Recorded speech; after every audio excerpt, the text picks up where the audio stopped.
Queremos nessa manhã cumprimentar a todos os telespectadores do programa Mensagem de Esperança com a paz do Senhor Jesus.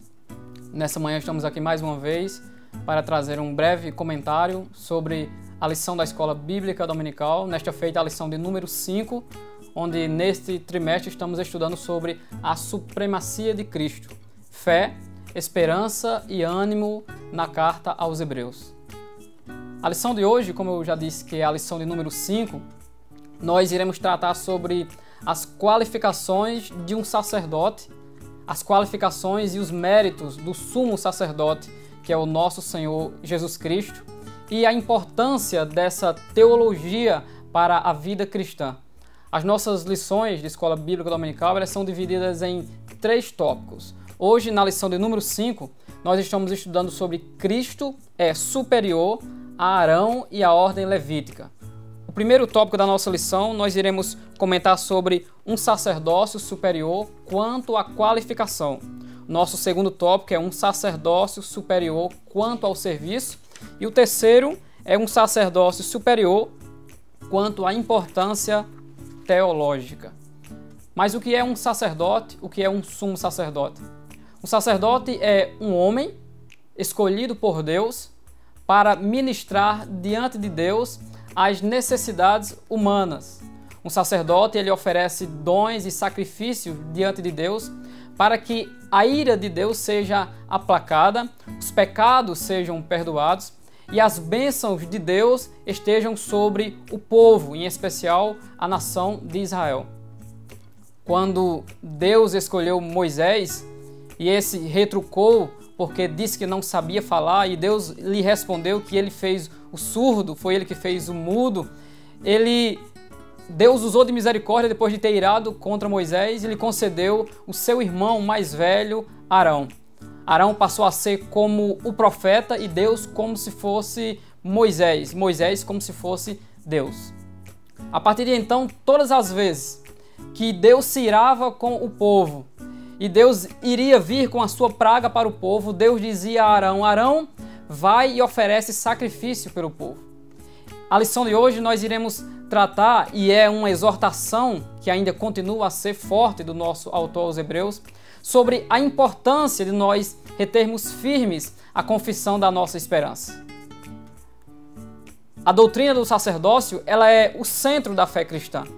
Só que os cristãos desta época e deste século, de por volta de 65 a 70 depois de Cristo, eles estavam, ao invés de evoluir no seu conhecimento de Cristo, eles estavam regredindo.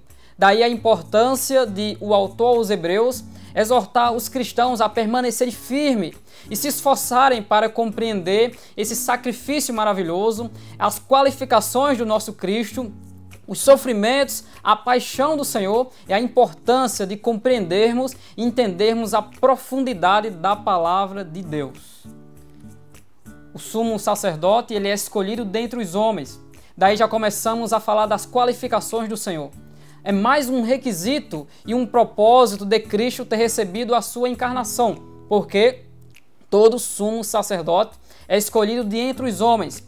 Cristo, que já foi falado no capítulo 1, que é superior aos homens, no capítulo 2 ele foi dito que ele é um pouco menor do que os homens, falando da sua humanidade, falando da sua encarnação. Cristo também está qualificado para ser um sumo sacerdote, aquele que conhece as nossas fraquezas, também porque ele é filho de Deus, também porque ele ofereceu dons e sacrifícios. Assim como o sumo sacerdote oferecia diante de Deus sacrifícios em prol dos seus pecados e em prol do pecado de toda a nação de Israel, Cristo também ofereceu sacrifício. Cristo, além de ser o sumo sacerdote, ele também é o próprio sacrifício. Mas diferente dos sacerdotes humanos, Cristo não ofereceu sacrifício pelas suas fraquezas, pois Cristo ele é perfeito. Nele não há mancha, nele não há sombra, nele não há falhas. A fraqueza em Cristo se resume à sua natureza física, ao seu corpo e também emocional. Falando ainda das qualificações do nosso Senhor, no tópico 1, Cristo é aquele que consegue e pode e tem condições e qualificações para compreender a nossa fraqueza. Por quê? Quando o autor aos Hebreus fala sobre isso, em termos compaixões do mais fraco. Nós falamos de Jesus em Isaías 42, que a cana trilhada não quebrará e nem apagará o pavio que fumega. O sumo sacerdote que consegue emocionalmente estar diante de um fraco e, ao invés de apenas aplicar a pena ou a lei àquele que pecou, mas ao invés disso, encaminha o pecador para que ele se arrependa, confesse os seus pecados, deixe a prática, receba o perdão de Deus e seja renovado e purificado pelo Senhor. Cristo, ele é aquele que tem todas essas qualificações, porque é o mesmo Cristo que perdoa os nossos pecados, nos purifica com o seu sangue e ele é o nosso advogado. Cristo também tem a qualificação como o sumo sacerdote, porque ele recebeu um juramento do céu que disse: Tu és sacerdote eterno, segundo a ordem de Melquisedeque. E diferente dos levitas, Cristo ele é filho. Cristo ele não é apenas um servo e não é apenas humano. Cristo é o Filho de Deus que foi gerado por Deus em humanidade e pode compadecer-se de nossas fraquezas e nos encaminhar de volta a receber o perdão de Deus. O sumo sacerdote, ele não é sacerdote ou ministro porque ele quer. Ele é ministro porque Deus escolheu. Ninguém é ministro porque quer. As qualificações e os dons são dados pelo nosso Senhor. O serviço de Deus e de Jesus, quanto a sumo sacerdote, também diz respeito muito à ordem do sacerdócio de Cristo. A ordem do sacerdócio de Cristo fala da ordem de Melquisedeque, que é aquele que não tem início de dias e nem fim de dias. E bem em especial, nesta lição, o comentarista José Gonçalves fala de Cristo como sacerdote, mas também como rei. Nenhum levita poderia ser um sacerdote e um rei, mas Cristo, ele é sacerdote e Cristo, ele é rei.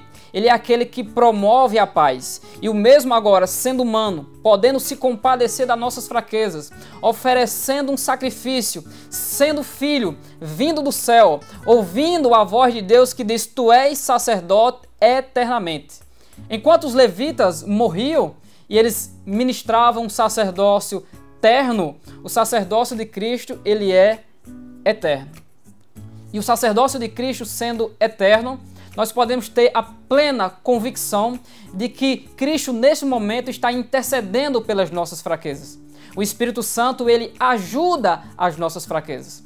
Estamos falando nessa manhã sobre a transição do sacerdócio da ordem levítica para o novo ou a nova ordem do sacerdócio, que é o sacerdócio de Cristo.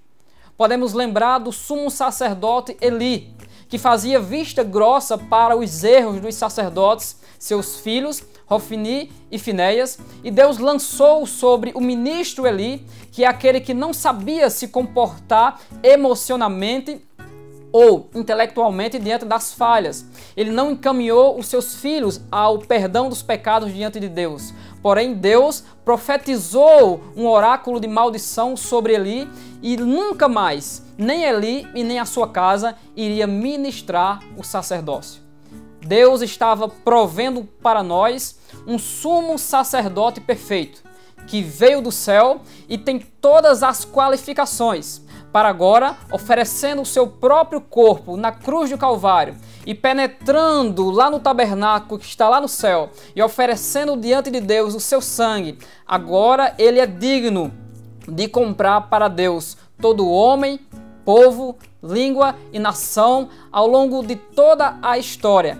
Nós agora podemos ser salvos, recebermos o perdão de Deus, sermos purificados pelo nosso sumo sacerdote e termos uma vida piedosa. E é por isso que temos que permanecer firmes na fé, pois o nosso sacerdote é um sacerdote eterno. E eu finalizo citando o tópico 3, onde os cristãos desta era estavam enfraquecidos. E o autor aos Hebreus usa um termo para eles de meninos. E a criança necessita de alimento líquido, de leite, porque eles ainda não estão experimentados, porque o seu entendimento não está renovado. O apóstolo Paulo, em Romanos 12, cita isso, que nós devemos renovar o nosso entendimento. Buscando o conhecimento de Deus, procurando compreender mais sobre essa teologia do nosso sumo sacerdote, nós iremos batalhar pela nossa fé. Nós iremos permanecer firme, sabendo que Cristo executou a sua obra na paixão, teve uma reverência em meio ao sofrimento, e ele disse que não seja feita a minha vontade, mas a tua vontade. E como um sumo sacerdote, e também como Cordeiro de Deus que tira o pecado do mundo, ele abriu os braços e se entregou por mim e se entregou por você. Por isso que nós hoje podemos ser salvos na pessoa de Jesus. Então eu quero convidar você nesta manhã para neste próximo domingo estudarmos a lição de número 5. Cristo é superior a Arão e a ordem levítica. Que Deus abençoe a você e a sua família em nome de Jesus.